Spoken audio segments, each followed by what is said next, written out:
I want to talk about volatility. A painful point for me personally. Well, because as you know, I'm the founder of Forex Crunch. Talk about currencies, and when things are not moving, I don't have anything to talk about. But it's also a problem for other websites, and also a problem for brokers, and also a problem for traders. If you don't have opportunities, it's a mess.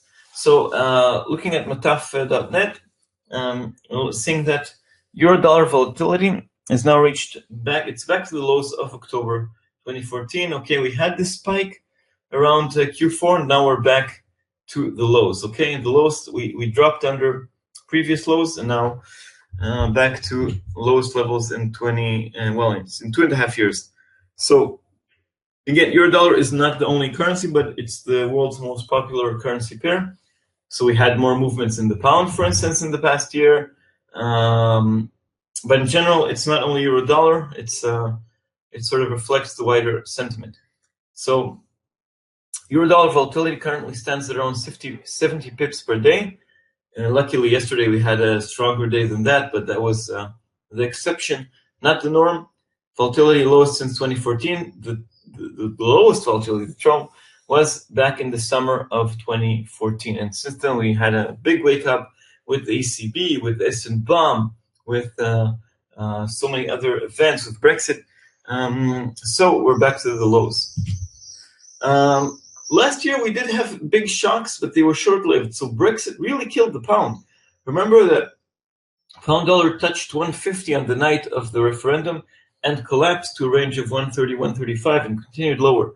But after the big collapse, after June 24th, we had things becoming a bit more stable. So we had maybe a few more days of action, and then things stabilized.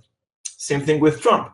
Trump won the elections. It was a big shocker. It triggered a dollar rally. We had euro-dollar making a movement of some 400 pips from 113 to 109, but then calm once again.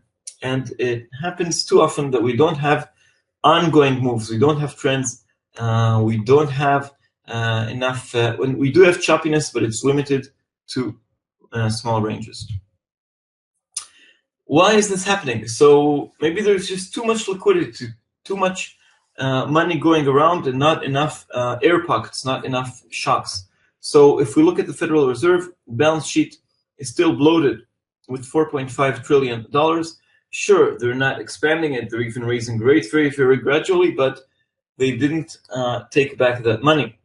The European Central Bank, sure, it reduced the volume of bond buys from 80 to 60, but it's still flashing the cash every month, okay? 60 billion euros of bond buys per month.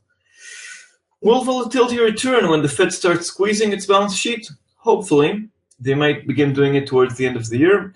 But in general, central banks are very, very slow. So what can move markets? Maybe more shocks. So we have Trump, and Trump is shocking. Maybe he'll be impeached. Who knows?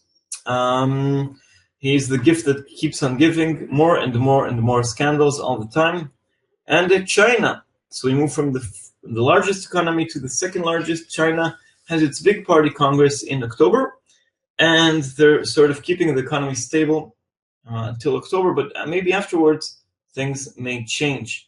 But in general, these are certainly frustrating days in the markets, okay? So I just wanted to vent some of my frustration. For traders, this is certainly an issue because, well, I guess some of you do like range trading, but even if you do some range trading, if ranges are so limited, it's quite boring and not many pips to win or lose, and you also need very narrow, very tight spreads. And if you're looking for breakouts, well, these are few and far between. Not what we used to have not that long ago. Remember, 2015 was one of the best years. So hopefully we've reached the bottom. Hopefully, thanks to Mr. President, or who knows, things will move, be on the move once again.